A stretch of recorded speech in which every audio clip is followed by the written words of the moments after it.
There's a particular silence that falls when you finally decide your dignity is worth more than your marriage. I sat alone in our living room, divorce papers beside me, methodically organizing evidence of my wife's repeated public humiliations. 12 years reduced to documented incidents of disrespect. Selene thought my quiet nature meant weakness. She never understood that quiet men notice everything.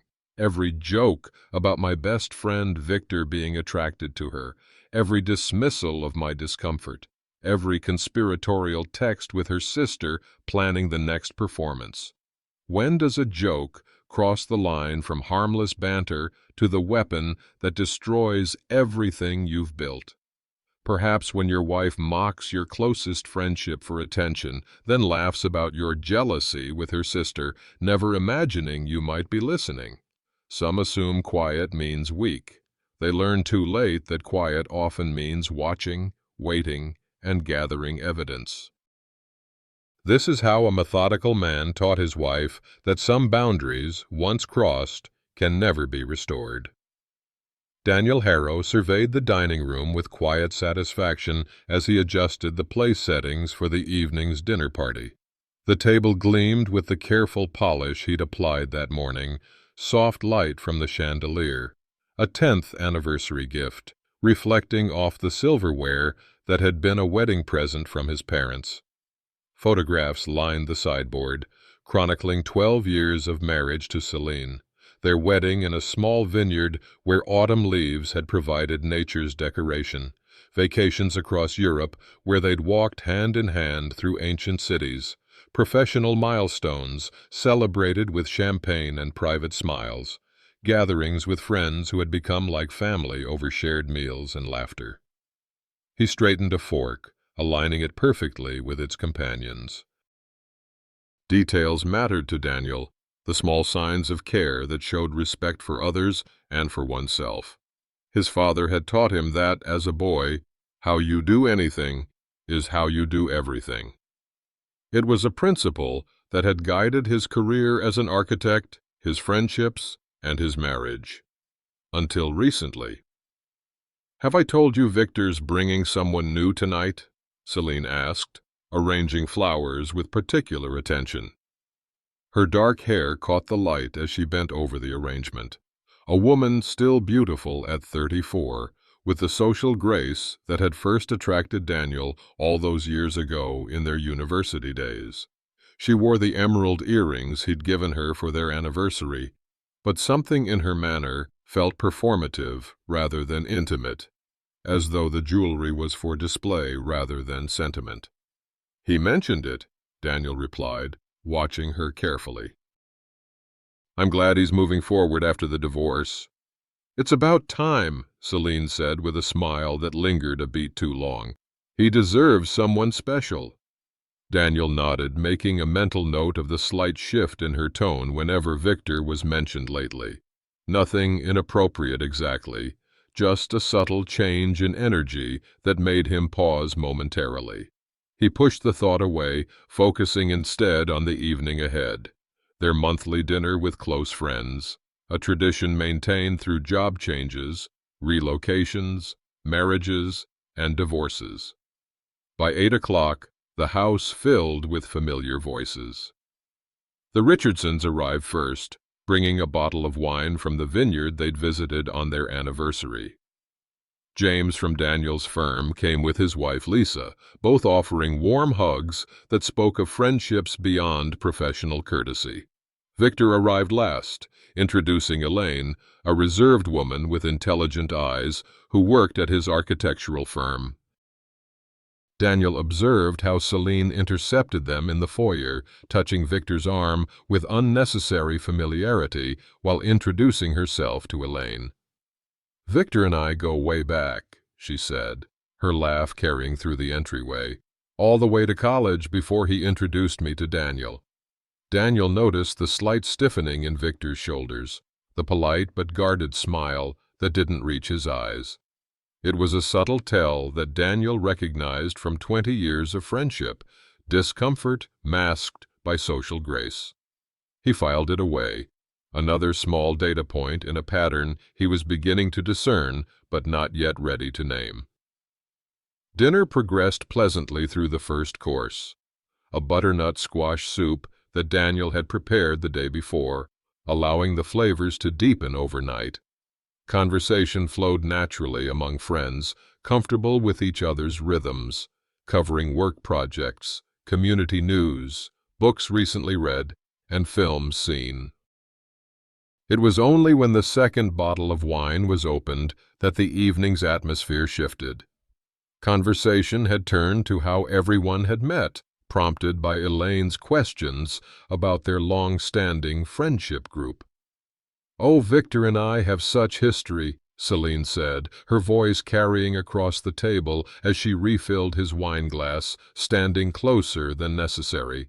"Daniel doesn't even know half of it." A momentary silence fell before Victor cleared his throat. "We all went to the same college. That's ancient history." "But you had your chance before Daniel came along, didn't you?" Selene continued, her smile bright but eyes watchful. "I always wondered what might have happened if you'd spoken up first."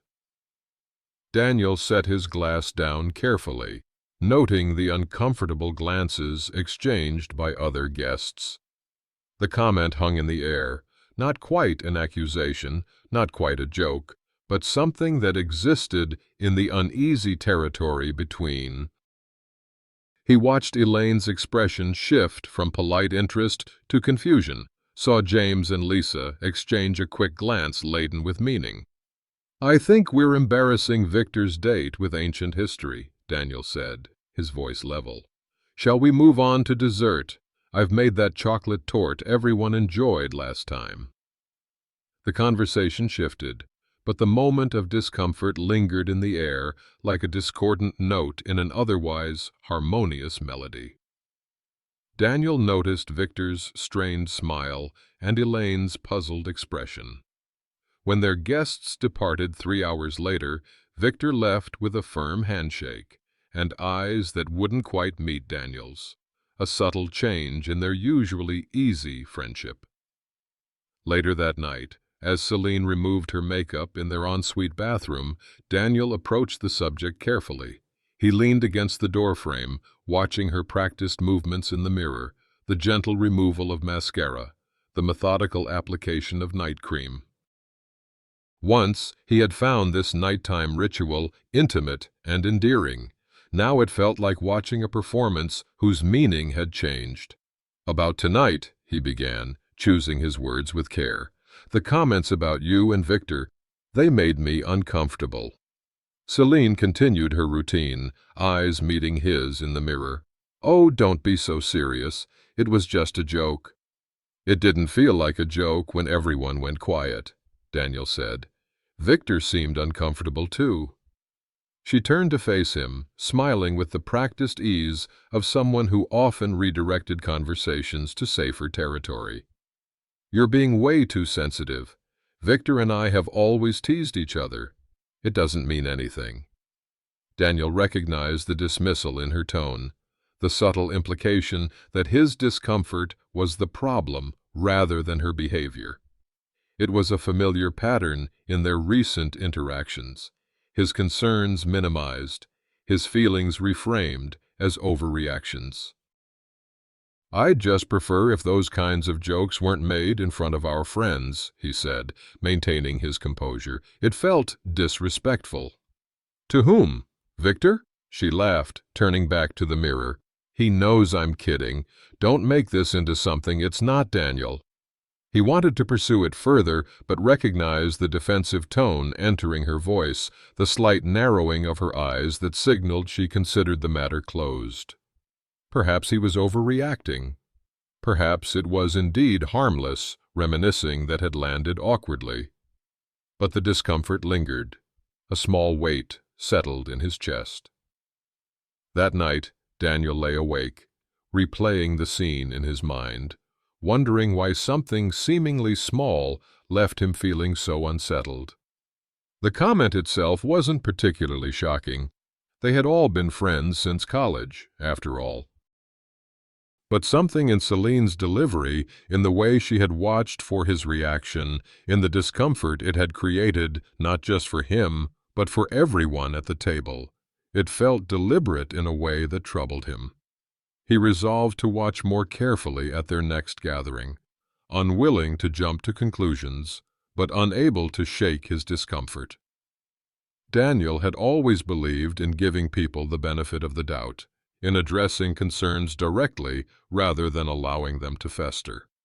But he also believed in patterns, in the accumulation of data points that eventually revealed a larger truth. Tonight had provided one such data point. The question was whether it represented an isolated incident or something more systematic. The following afternoon, he called James, a colleague who had attended with his wife. Their conversation started professionally, discussing the Henderson project and its upcoming deadlines, before Daniel carefully steered it toward the previous evening. "Everything okay with you and Selene?" James asked, before Daniel could broach the subject.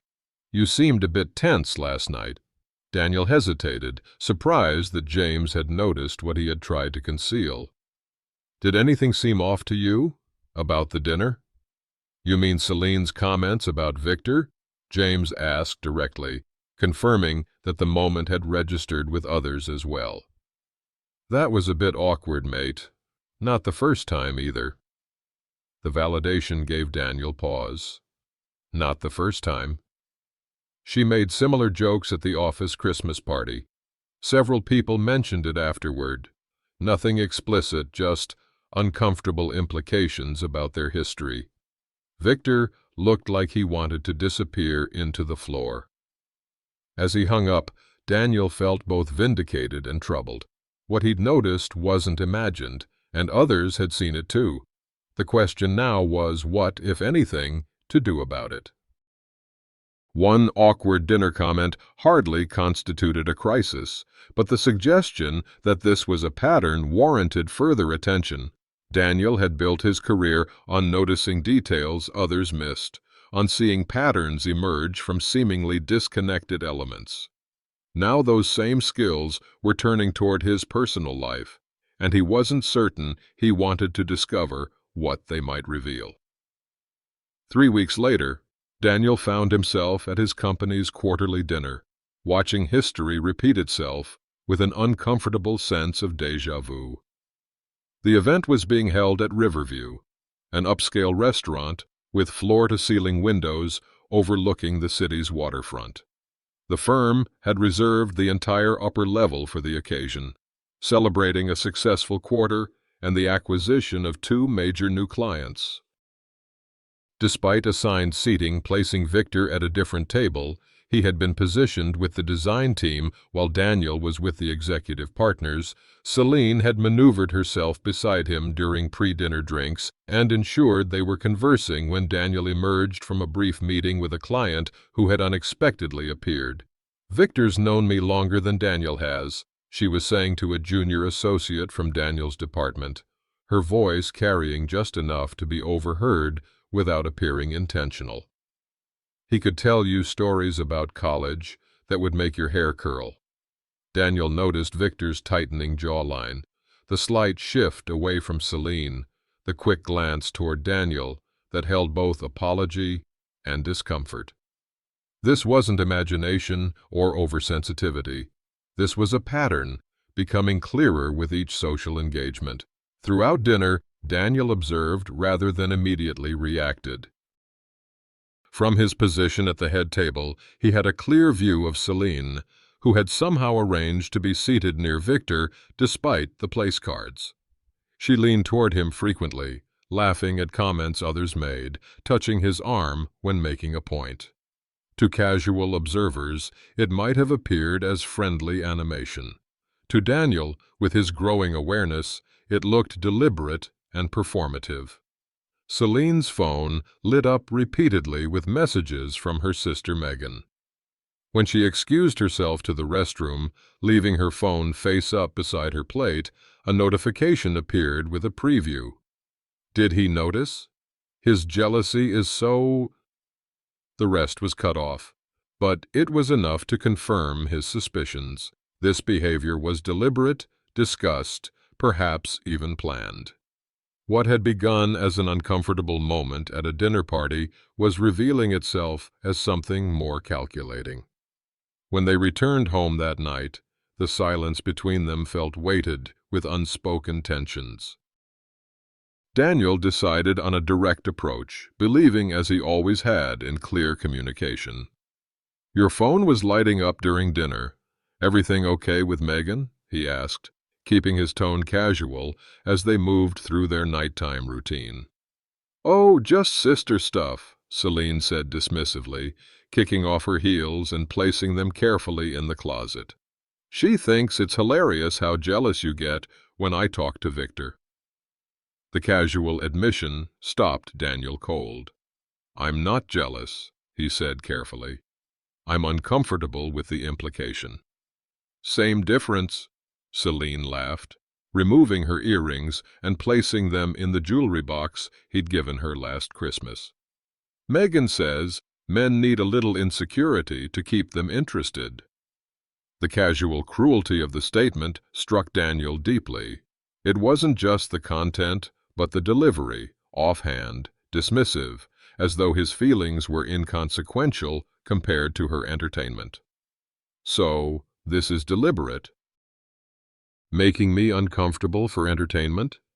"Don't be so dramatic," Selene replied, her tone hardening as she turned to face him. "They're jokes, Daniel.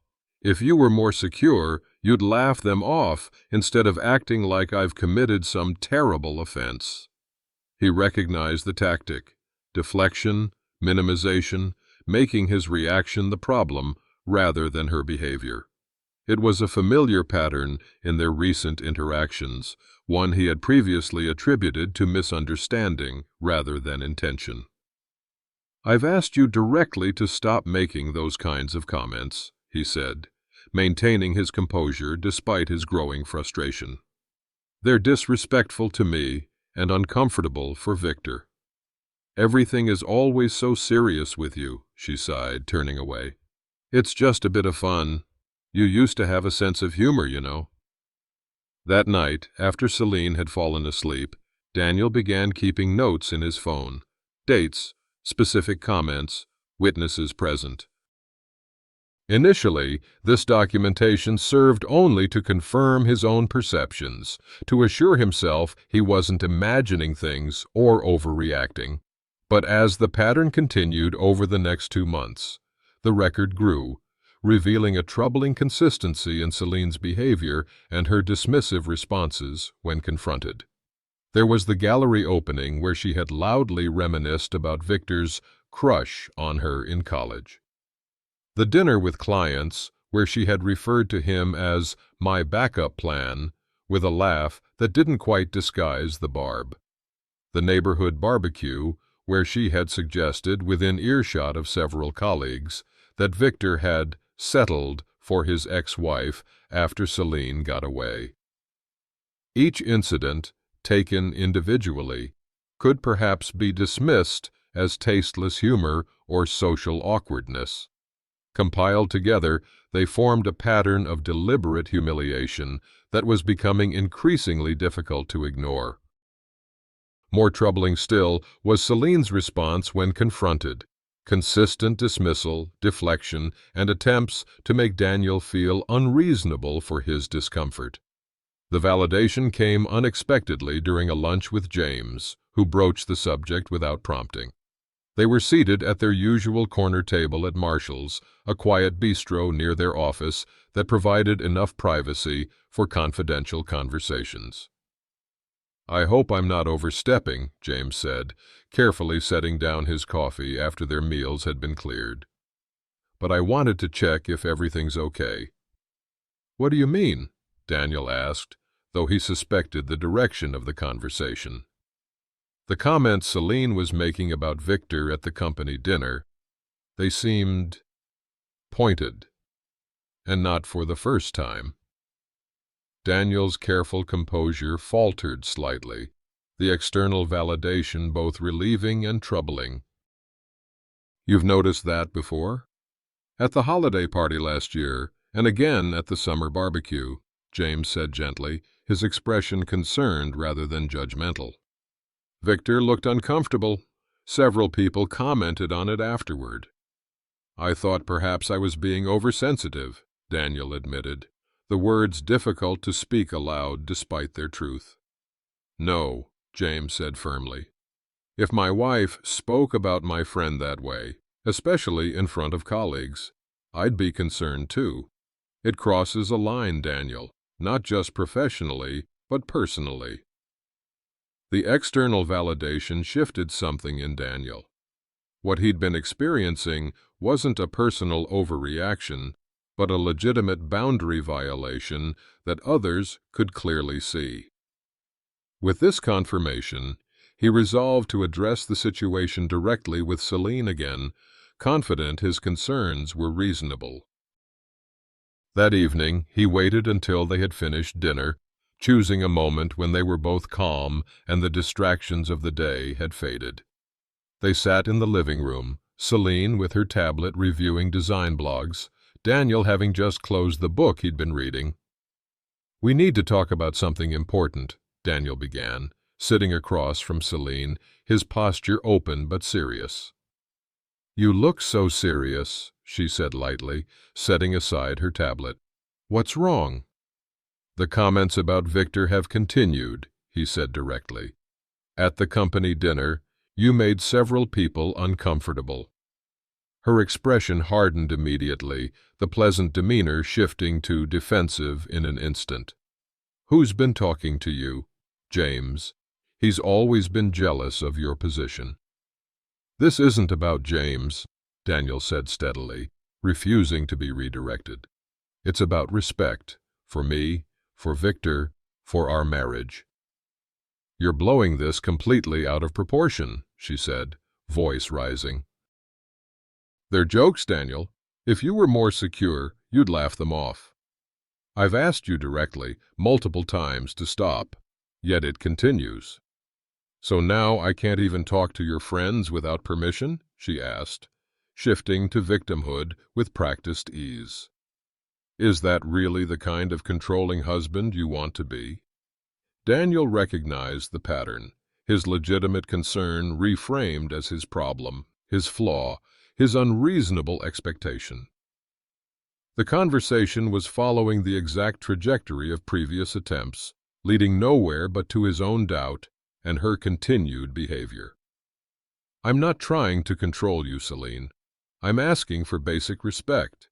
But it's clear we see this very differently." Finally, "Something we agree on," she said with a tight smile before walking away, effectively ending the conversation on her terms. Alone in the living room, surrounded by the carefully chosen furnishings that represented their shared life, Daniel made a decision. He needed to understand exactly what he was dealing with before deciding how to respond. The documentation he'd been keeping casually now became more deliberate and detailed. If this was a pattern that wouldn't change through conversation, he needed to determine what would change it, and whether their marriage could survive the process. The next morning, he created a separate email account, accessible only to him, and began forwarding his notes there, creating a secure record beyond his phone. It felt strange, almost secretive, to document his own marriage this way, but increasingly, he felt the need for objective evidence of what was happening, not just for others, but for himself, to combat the subtle gaslighting that left him questioning his own perceptions. Their 12th anniversary arrived on a clear October evening, the trees along their street turning brilliant shades of amber and crimson, mirroring the colors of their autumn wedding. Daniel had reserved a table at Maison Laurent, the upscale French restaurant where they'd celebrated their engagement. Despite the ongoing tension, he had invited a small group of their closest friends, including Victor. Perhaps the significance of the occasion might inspire a return to the respect that had once been the foundation of their relationship. He had spent the afternoon preparing, selecting a midnight blue dress shirt that Selene had once said brought out his eyes, finding the platinum cufflinks she had given him for their 5th anniversary. Small gestures of care and remembrance, attempts to reconnect with what had once existed between them. As they dressed for dinner, Daniel watched Selene apply her makeup with practiced precision, transforming her features with subtle enhancements that highlighted her natural beauty. She had always been skillful at presentation, at creating the image she wanted others to see. It was part of what had made her successful in her career as an event planner. The ability to craft experiences, to control perceptions. "Happy anniversary," he said, presenting her with a small box containing a pendant he had commissioned, a design based on the constellation visible on their wedding night, crafted by a jeweler known for unique pieces. "It's beautiful," she said, holding it up to the light. The genuine pleasure in her expression gave him hope, a small reminder of the connection they had once shared. The hope was short-lived. At the restaurant, surrounded by friends who had witnessed their journey together, Selene drank more than usual, becoming increasingly animated as the evening progressed. What began as nostalgic reminiscing about their years together soon shifted, as it always did lately, to her special connection with Victor.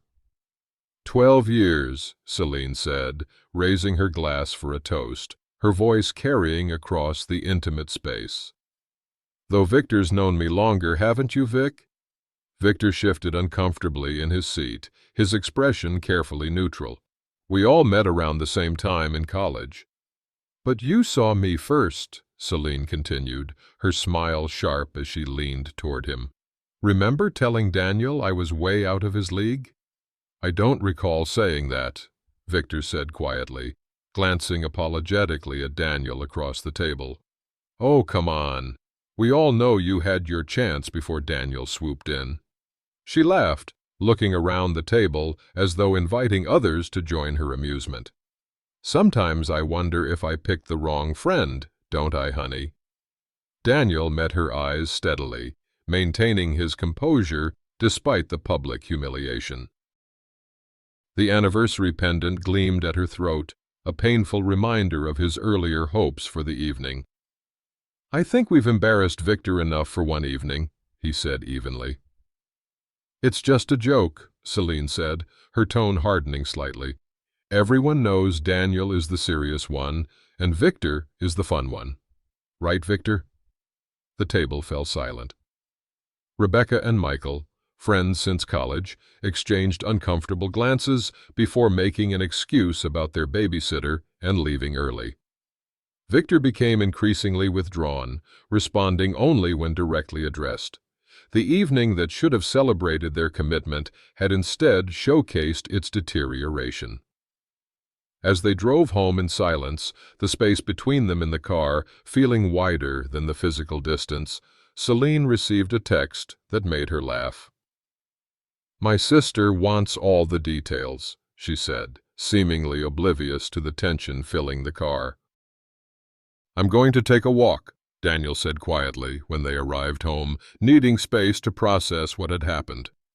He walked through their neighborhood alone, past homes where they'd socialized, houses belonging to friends who had witnessed Selene's behavior that evening. The cool night air cleared his thoughts, bringing a painful clarity. 12 years of marriage, of building a life together, of trust and companionship. Was it all so easily mockable, so casually dismissed? The streets were quiet at this hour, most windows darkened as families settled into their evening routines. Daniel walked without a specific destination, the familiar routes allowing his mind to process what his heart was still struggling to accept. 12 years, he thought, passing the park where they had once picnicked on lazy Sunday afternoons. I've given her 12 years of my life, my loyalty, my trust, and tonight she mocked all of it in front of our closest friends. "This isn't thoughtlessness anymore, it's deliberate," And it won't stop until I make it stop. His phone vibrated in his pocket.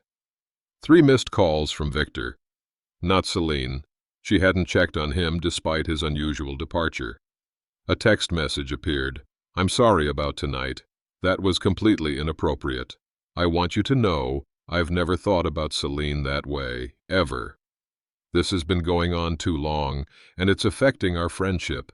I'm here if you want to talk. In that moment, Daniel's path became clear. Victor, his friend being used as a prop in Selene's game, cared more about his feelings than his own wife did.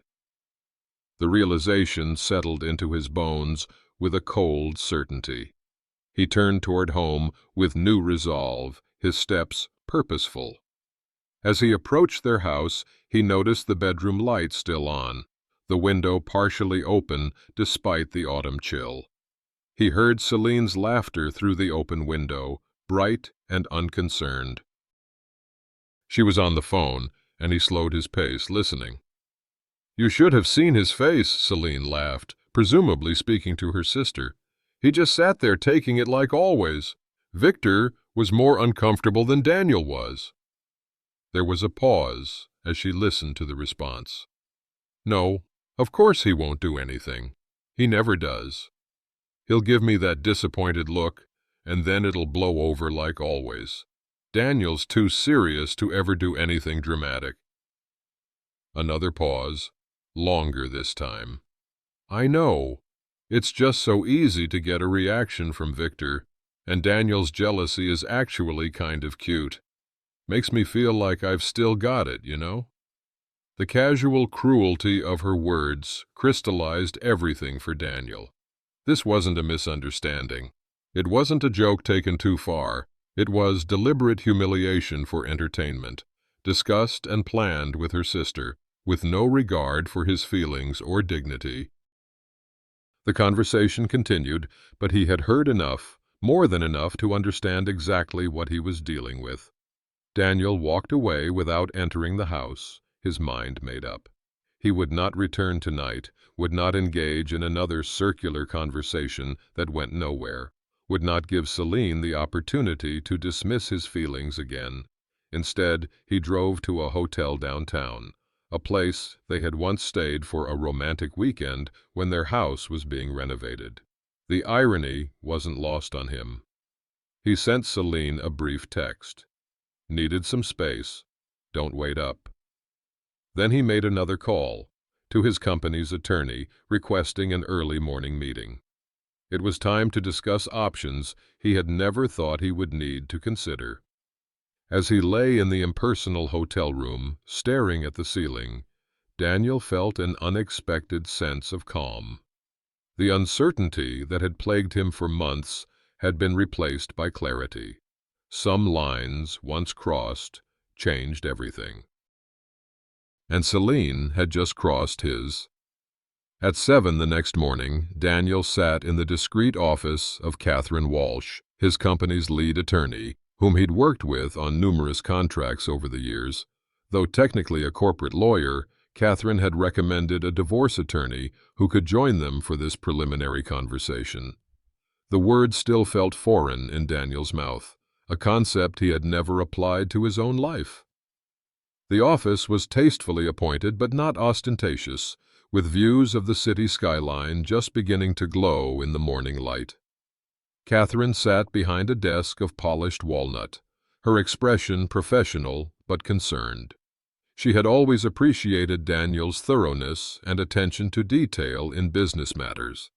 Now those same qualities were being applied to a much more personal situation.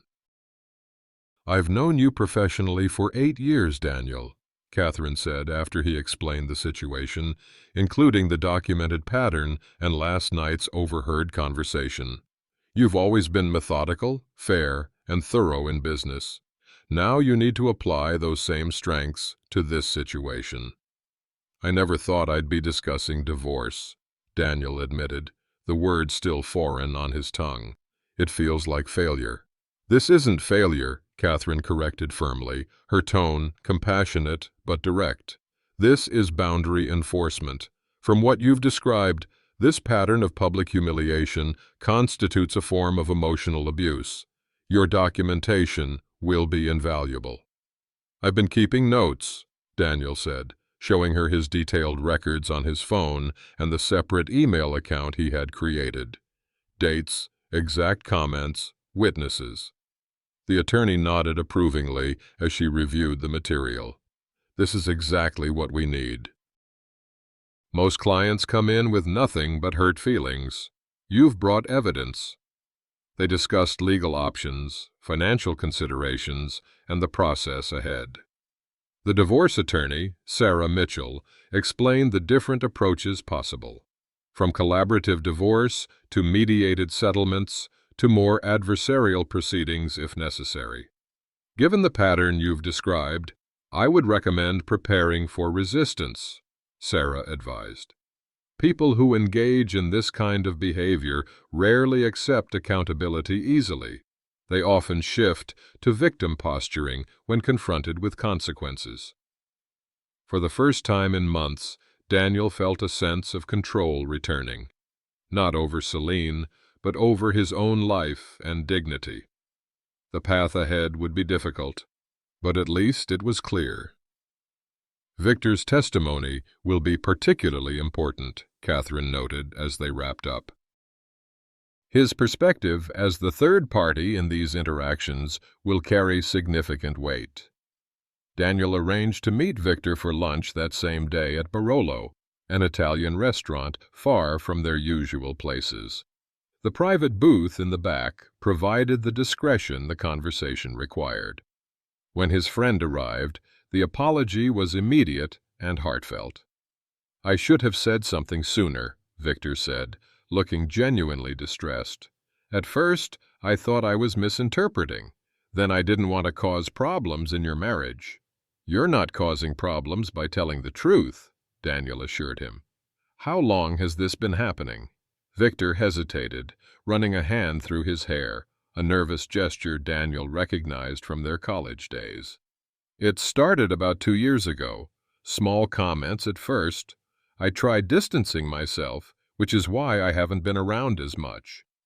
2 years, Daniel repeated, adding this to his mental timeline. That's when her sister moved back to town. "Megan seems to encourage it," Victor confirmed, his expression troubled. "I've overheard them laughing about it. I'm sorry, Daniel. I should have told you." "I needed to see it for myself," Daniel said, understanding his friend's reluctance. "And now I need to address it. Would you be willing to provide a statement about what you've experienced?" Victor met his eyes directly, his gaze steady. "Whatever you need. Our friendship matters to me, Daniel. It never deserved to be treated like a joke." Over the next 2 weeks, Daniel methodically prepared. He secured important documents in a safe deposit box, consulted with a financial advisor about asset protection, prepared separate living arrangements by leasing a furnished apartment, and continued documenting Selene's behavior, which remained unchanged despite the tension between them. Each evening, after Selene went to bed, he spent hours in his home office organizing evidence, text messages, emails, personal notes, a timeline of escalating behavior. He arranged statements from friends who had witnessed particularly egregious incidents. He prepared financially for what was to come, securing assets where legally permissible while ensuring everything remained above board. The process was emotionally exhausting, but clarifying. Seeing the pattern laid out chronologically, with multiple witnesses and documented incidents, removed any lingering doubt about whether he was overreacting. This wasn't about isolated jokes or oversensitivity. This was about systematic disrespect and deliberate humiliation. "Selene believes I'll never act because I've never acted before," he thought one night, reviewing his documentation. "She sees my patience as weakness, my thoughtfulness as hesitation. She's never understood that I process before I act, but when I do act, it's decisive." His phone buzzed with a text from Selene. Don't forget we have dinner at the Wilsons tonight. Victor will be there. Should be fun." "I'll be ready," Daniel replied, his voice betraying nothing of his preparations. "I wouldn't miss it." He added a note to his documentation. "Final opportunity for behavior correction before action." Then he closed the folder labeled simply Boundaries, ready for whatever the evening would bring. The dinner at the Wilsons proceeded exactly as he anticipated.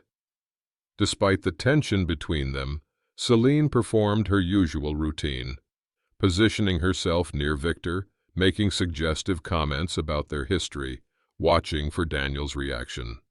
This time, however, when she suggested yet again that she might have chosen the wrong friend, Daniel simply stood, apologized to the hosts, and said he needed to leave due to a work emergency. The text messages began before he reached his car. He didn't respond to any of them, driving instead to the apartment he had quietly rented the previous week. Everything was in place, the documentation compiled, the legal strategy developed, the financial preparations complete. Tomorrow would be the day of consequences. As he settled into the sparsely furnished apartment, Daniel felt a complex mix of emotions: sadness for what had been lost, anger at the repeated violations of trust, relief at finally taking action, and underneath it all, a quiet determination to reclaim his dignity, whatever the cost.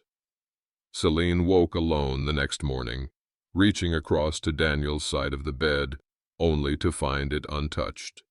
His absence following the dinner party had extended through the night. The first time in their marriage, he had not returned home or called with an explanation. Her initial anger had given way to confusion, then an unfamiliar anxiety as morning arrived with no word from him beyond a brief text stating he was fine and would be in touch soon. "He's just trying to make a point," she told her sister Megan over coffee in their kitchen. The autumn sunlight streamed through the windows, illuminating the space they had designed together when they first bought the house. The custom cabinetry Daniel had insisted on, the marble countertops Selene had selected for their veining pattern. "Of course he will," Megan agreed, stirring her coffee with more force than necessary. "What else would he do? Where would he even go?" "Exactly," Selene said, though a small voice of doubt had begun to whisper in the back of her mind. Daniel had never simply disappeared before, had never failed to return home regardless of their disagreements. His predictability was one of the things she had always counted on, sometimes appreciated, sometimes found dull, but always reliable. The doorbell interrupted their conversation, its chime echoing through the quiet house. Selene opened it to find a professional-looking courier with a clipboard rather than Daniel, as she had half expected. "Mrs. Harrow?" he asked when Selene opened the door. "Yes," she answered, confused by the formality. "Please sign here," he said, presenting a clipboard before handing her a thick envelope.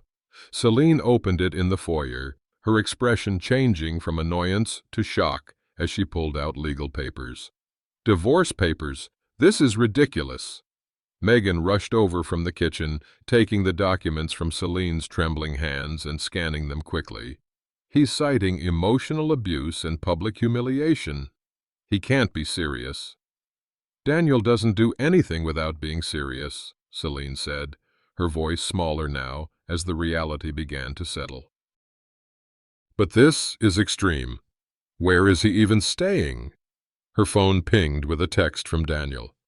"My attorney will handle all communication going forward." The documentation attached to the filing details every incident over the past 2 years. "I suggest you find representation quickly." Selene moved to the living room in a daze, sitting on the edge of the sofa as she paged through the extensive documentation with growing disbelief. Text message transcripts between her and Megan discussing their game. Dated incidents with specific quotes, organized chronologically to show escalation. Statements from friends, including Victor, James, and others, describing their discomfort with her behavior. Even recordings of conversations where she dismissed Daniel's concerns, all legally obtained in their two-party consent state. "This is insane," she said, voice rising as she flipped through page after page. "They're jokes. Everyone jokes. He's completely overreacting." But as she continued reading, seeing her behavior documented in clinical detail, described by multiple witnesses, a cold reality began to settle. What had seemed like harmless fun through her lens appeared very different when presented as a pattern of deliberate humiliation. Her own words to her sister, transcribed from recorded conversations, sounded callous even to her ears. Megan sat beside her, face paling, as she read over Selene's shoulder. "He's been planning this for months," she said, her usual confidence faltering. "How did we not notice?" "Because he's always so quiet," Selene replied, the word taking on new meaning. "I never thought he was actually doing anything, just enduring." The realization that Daniel had been methodically documenting every incident while maintaining a calm exterior unsettled her deeply. She had always seen his measured responses as passivity, his quiet nature as predictability. Now she wondered what else she had misread about the man she'd been married to for 12 years. Over the next 3 days, Selene cycled through tactics that had always worked before when Daniel was upset. She left tearful voicemails about their history together, about how they could work through this misunderstanding. She sent messages alternating between apology and accusation, between pleas for reconciliation and subtle threats about what divorce would mean for his relationships with their mutual friends. When these yielded no response, not even acknowledgement, she attempted to rally friends to her side, calling those closest to them to explain that Daniel was overreacting to harmless jokes. To her dismay, many were reluctant to get involved or, worse, expressed sympathy for Daniel's position. "I always found those comments about Victor uncomfortable," Rebecca admitted when Selene called her. "Daniel asked you to stop several times, Selene." "We all heard it." Increasingly desperate, Selene tracked down Daniel's temporary apartment through a colleague whose discretion she'd overestimated.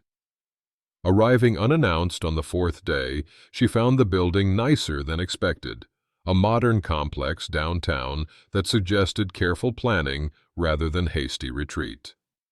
When Daniel opened the door, his expression registered surprise briefly before settling into composed neutrality.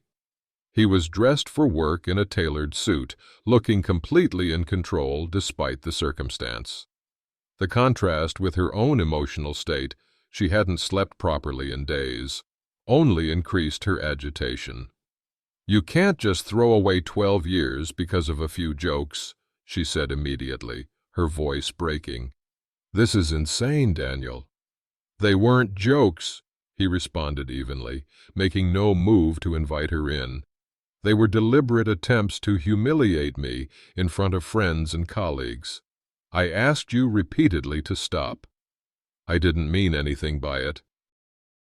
"You're being so sensitive. That response," Daniel interrupted, his voice remaining calm, "is exactly why we're here. You've never respected my feelings. The documentation speaks for itself." "Documentation?" Her voice rose in disbelief. "You've been building a case against me? Your own wife?" "I've been keeping records of a pattern of behavior that you refuse to acknowledge or change," he corrected. "Please leave now. Any further communication should go through our attorneys." As Selene left, she turned at the door, desperation giving way to anger. "You'll regret this, Daniel. No one throws away a marriage over something so trivial." Daniel closed the door and leaned against it, emotional but certain. His phone rang. Catherine with updates on the filing and news that required an escalation of their strategy. She's attempting to access joint accounts, Catherine informed him. And she's contacted your workplace with concerning claims. What kind of claims? Daniel asked, though he had anticipated something like this. She told your HR department that you're having some kind of breakdown, that the divorce filing is evidence of mental instability. She suggested they should be concerned about your decision-making capacity on current projects. Daniel sighed. I secured most assets already, he replied, but I'm not surprised she's trying this. What's our next step? This changes our approach, Catherine said firmly. Her actions demonstrate exactly what we're claiming, a pattern of disrespect and now potential financial impropriety and defamation. We need to file for emergency orders and request an expedited hearing. Daniel nodded slowly, even though she couldn't see him. I wanted to be fair despite everything, but she's making that impossible. Being fair doesn't mean being passive, his attorney reminded him. Sometimes the most equitable response is a firm boundary with real consequences.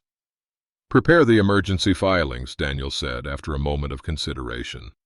It's time to show Selene that actions, all actions, have consequences. As he ended the call, his phone showed multiple missed calls from friends and colleagues. The private matter was becoming increasingly public, exactly what he had hoped to avoid. But Selene's attempts to undermine him professionally had removed the option of a quiet resolution. The next phase would happen in court, with all the documentation he had so carefully compiled. The family court looked nothing like the dramatic courtrooms of television. Instead, it was a modestly appointed room with simple furnishings, the judge's bench only slightly elevated above the attorney's tables. Despite the understated setting, Daniel felt the weight of the moment as he took his seat beside Catherine. Across the aisle, Selene sat with her attorney, a sharp-featured woman known for aggressive tactics in divorce proceedings. Judge Marshall Thornton, a veteran family court judge with 30 years of experience, reviewed the documentation before addressing the court. His silver hair and lined face spoke of decades witnessing human conflict, his expression neither sympathetic nor harsh as he looked up from the papers before him. Before we begin, he said, his voice carrying the quiet authority of someone accustomed to being heard without raising his voice, I want to be clear that I've reviewed the extensive documentation submitted by Mr. Harrow. This is one of the most thoroughly documented cases of emotional abuse through public humiliation I've seen in this court. Mrs. Harrow, your attorney has had time to review these materials. Do you contest their authenticity? Selene's attorney rose, her posture confident despite the judge's opening statement. Your Honor, while we don't contest that certain conversations occurred, we strongly disagree with the characterization of harmless joking as abuse. Mrs. Harrow's comments were never intended to cause harm. Intent isn't the only consideration, Judge Thornton replied. Impact matters as well. Mr. Harrow has provided evidence of repeatedly communicating that impact and requesting changes in behavior. He turned to Daniel. Mr. Harrow, please tell the court, in your own words, why you're seeking this emergency hearing. Daniel stood, aware of Selene watching him from across the room. He spoke calmly, describing the pattern of behavior, his attempts to address it directly, and Selene's consistent dismissal of his concerns. He explained how the behavior had affected his professional relationships, his friendship with Victor, and ultimately his sense of dignity within his own marriage. I tried for months to resolve this privately, he concluded. I only took legal action when it became clear that my feelings and boundaries would continue to be ignored. Since filing, Mrs. Harrow has attempted to access joint accounts without authorization and has contacted my workplace, making false claims about my mental health. These actions only reinforce the pattern of disrespect that led to our current situation. Victor testified next, visibly uncomfortable in the formal setting, but resolute in his statements. He described the gradual escalation of Selene's behavior, his own attempts to distance himself, and the impact on his friendship with Daniel. The comments were inappropriate and continued despite Daniel asking for them to stop, he stated. It created tension in our friendship and in social situations. It wasn't harmless fun. It was embarrassing for everyone involved. James and 2 other friends provided similar testimony, describing specific incidents and the discomfort they had witnessed. Selene's sister Megan, called as a hostile witness, inadvertently confirmed much of the documentation when attempting to minimize it, admitting they had discussed ways to tease Daniel about his friendship with Victor. "It was just sister talk," Megan insisted. "Everyone vents about their spouse to their siblings." "Did you encourage Mrs. Harrow to continue this behavior after being informed it was causing distress?" Catherine asked. Megan hesitated. "I didn't think it was a big deal. Daniel always seemed so controlled. I didn't believe it really bothered him that much." Throughout the testimony, Selene's expression shifted from indignation to disbelief as person after person confirmed Daniel's account.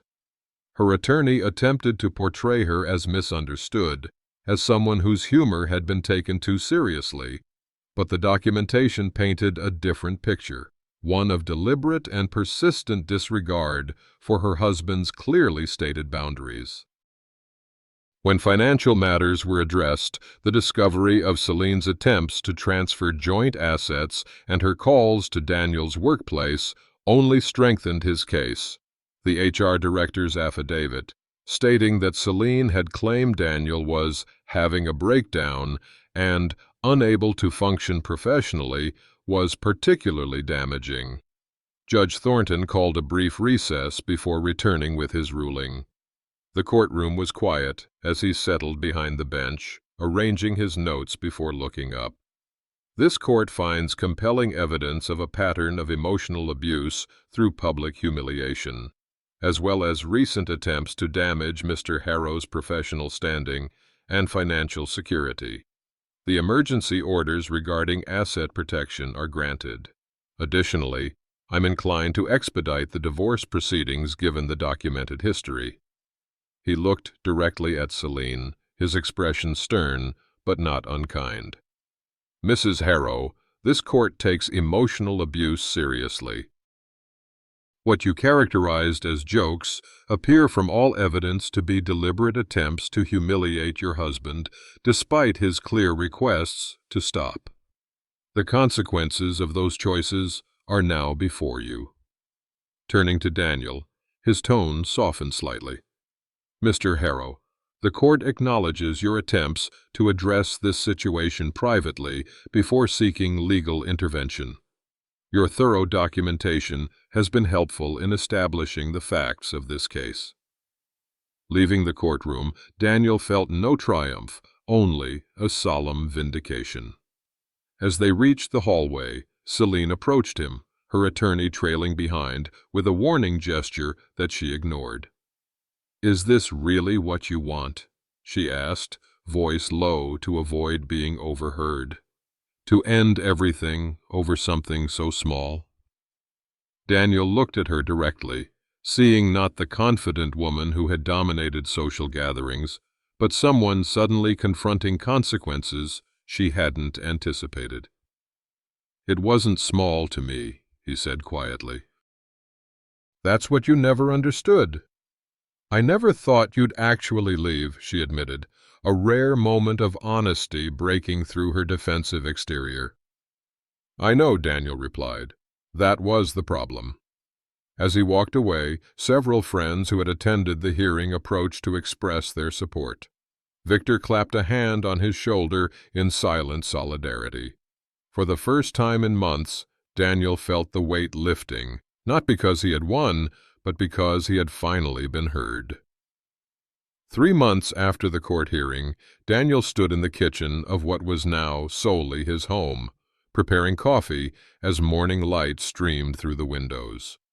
The divorce had been finalized with remarkable speed, the judge citing the comprehensive documentation and Selene's continued attempts to undermine Daniel financially and professionally during the proceedings. The property division had favored Daniel, with the judge noting Selene's pattern of disrespect and subsequent attempts at financial impropriety. She had moved into a smaller apartment across town, the reality of supporting herself on her own income a significant adjustment after years of shared resources. The house felt different now, quieter, but peaceful rather than tense.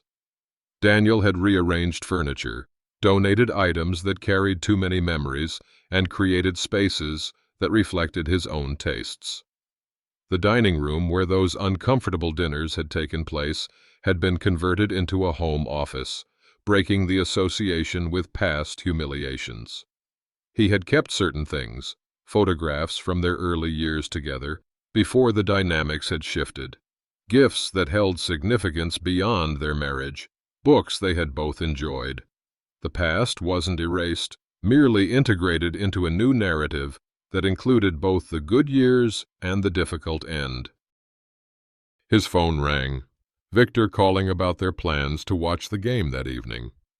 "Still on for 7?" his friend asked, the easy camaraderie in his voice a welcome reminder that some relationships had survived the divorce intact.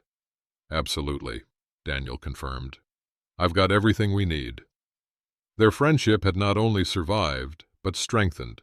The honesty required during the divorce proceedings, clearing air that had been polluted by Selene's behavior. Victor had begun dating someone new, a relationship he now felt comfortable sharing with Daniel without the shadow of Selene's inappropriate comments. As Daniel prepared for his day, selecting a tie for an important client meeting, he reflected on the journey of the past year. The pain had been real, the loss significant, not just of his marriage, but of the future he had imagined with Selene. Yet what he had gained was equally significant: self-respect, boundaries that were honored, relationships based on mutual respect rather than entertainment value. The anger that had once smoldered beneath his composed exterior had largely dissipated, replaced by a calm acceptance. He had done what was necessary to protect his dignity. There was no need for ongoing resentment now that the situation had been resolved. Later that day he met James for lunch, a regular occurrence now that the tension of the situation had resolved. They sat at their usual table at Marshall's, discussing work projects and weekend plans with the easy rapport of long friendship. "How's the new project going?" James asked after they ordered. "On track," Daniel replied. "The client's happy with the preliminary designs. We should have final approval by next week." "And you? How are you doing with everything?" The question was asked casually, but Daniel recognized the genuine concern behind it. He considered his response, wanting to be honest without dwelling in the past. "Better than I expected. There are still difficult moments, but mostly I feel lighter." "You seem it," James observed. "More like your old self." "You know," James said carefully, stirring his coffee, "Mark's sister is divorcing too. Similar situation. Her husband kept dismissing her feelings about something important. She said your example gave her the courage to stand up for herself." Daniel looked surprised. "My example?" "The way you handled everything, documenting the pattern, trying to address it directly first, then taking decisive action when nothing changed. She said it helped her realize she wasn't overreacting to her own situation." The thought that his experience might help others gave Daniel a sense of purpose he hadn't anticipated. That evening, as he and Victor watched the game, he found himself reflecting on the lessons of the past year. "I kept thinking I could fix it," he told Victor during a commercial break, the comfortable friendship allowing for such honesty. "That if I just explained my feelings clearly enough, Selene would understand and change her behavior." "Some people don't want to understand," Victor replied, opening another beer. "They want what they want, and your feelings are just obstacles to that." Daniel nodded, recognizing the truth in his friend's words. The hardest part was accepting that no amount of patience or explanation would change things. Only consequences did. "You gave her plenty of chances," Victor pointed out, "more than most would have." "I needed to know I'd tried everything reasonable before taking that final step," Daniel admitted. "I didn't want to look back and wonder if I'd acted too quickly." Later that week, Daniel received a letter from Selene, the first direct communication since the divorce was finalized. The envelope arrived at his office rather than his home, the handwriting familiar despite the formal delivery method. He opened it with cautious curiosity. "I've been in therapy," she wrote, the neat script carrying none of the defensiveness that had characterized their final interactions. "My counselor suggested I write to you as part of taking responsibility for my actions. I still don't fully understand why my jokes hurt you so much, but I'm trying to accept that they did. I'm sorry for not listening when you told me they were harmful. I took you for granted and assumed you would always tolerate whatever I did. You deserved better than that. I hope someday you can forgive me, but I understand if you can't." Daniel set the letter aside, neither immediately responding nor discarding it. Her acknowledgment, however limited, represented growth. Perhaps someday they could establish a distant, respectful acquaintanceship. For now, he was focused on rebuilding his life with people who valued his feelings and respected his boundaries. As spring arrived, bringing new growth to the garden he had planted, Daniel felt a sense of possibility that had been absent during the last years of his marriage. At 35, he had time to create a new future, perhaps even find a relationship built on mutual respect rather than entertainment at his expense. He had begun volunteering with a community program teaching architectural design to high school students, finding fulfillment in sharing his knowledge with young people whose enthusiasm reminded him why he'd chosen his profession. He had reconnected with old friends who had drifted away during the marriage, discovering that those connections remained strong despite the passage of time. Most importantly, he had reclaimed his sense of self, not as someone's husband or as the quiet man in the corner, but as an individual with boundaries worth respecting and a voice worth hearing. "The quiet ones notice everything," he thought, as he tended to the new plantings in the garden, watching seeds he had carefully placed begin to emerge from the soil. And sometimes the quiet ones teach the loudest lessons about respect. Some boundaries, once crossed repeatedly, can never be restored. This is the lesson I learned after 12 years of marriage, that respect is not a preference or a sensitivity, but the foundation upon which all meaningful relationships must stand. For those who recognize Selene's behavior in someone you love, know this: your discomfort is not oversensitivity. Your hurt is not weakness. Your request for respect is not controlling. The quiet dignity with which you've endured dismissal of your feelings may be seen as passivity by those who take advantage, but it can become your strength when you finally say, "Enough." I spent months documenting what I already knew to be true, seeking validation for feelings that deserved respect from the beginning. Perhaps you too have found yourself gathering evidence of your own reality, trying to prove the legitimacy of your pain to someone determined not to see it. If so, I offer these truths that guided my journey. First, Respect is non-negotiable in any relationship worth preserving. When repeatedly denied, it signals a fundamental imbalance that conversation alone cannot fix. Second, documentation provides power when others deny reality. The methodical recording of patterns reveals truths that casual dismissal cannot hide, giving voice to experiences others might minimize. Third, quiet strength often accomplishes more than loud confrontation. There is power in deliberate action rather than reactive emotion, in strategic response rather than impulsive reaction. The path to reclaiming your dignity may be difficult. Those accustomed to dismissing your feelings will resist when you finally enforce boundaries. They may call you controlling, oversensitive, or dramatic, familiar weapons designed to make you doubt yourself once more. Stand firm in your truth. Remember that you deserve relationships where your feelings are valued, not mocked, where your boundaries are respected, not dismissed, where your dignity is preserved, not sacrificed for another's entertainment. I share my story not as a blueprint, but as permission to trust your instincts when something feels wrong, to believe yourself worthy of basic respect, to act decisively when necessary.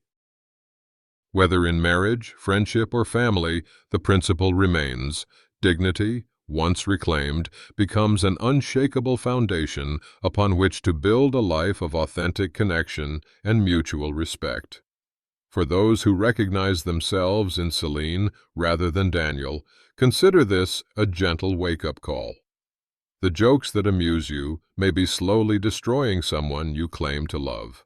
It's never too late to listen, to change, to choose respect over entertainment. The hardest lesson may be accepting that some damage cannot be undone, but future relationships need not repeat the pattern. In the end, what matters isn't winning the argument or proving your point, but creating connections built on mutual care rather than power dynamics. Sometimes, the quietest among us have the most to teach about the true meaning of respect.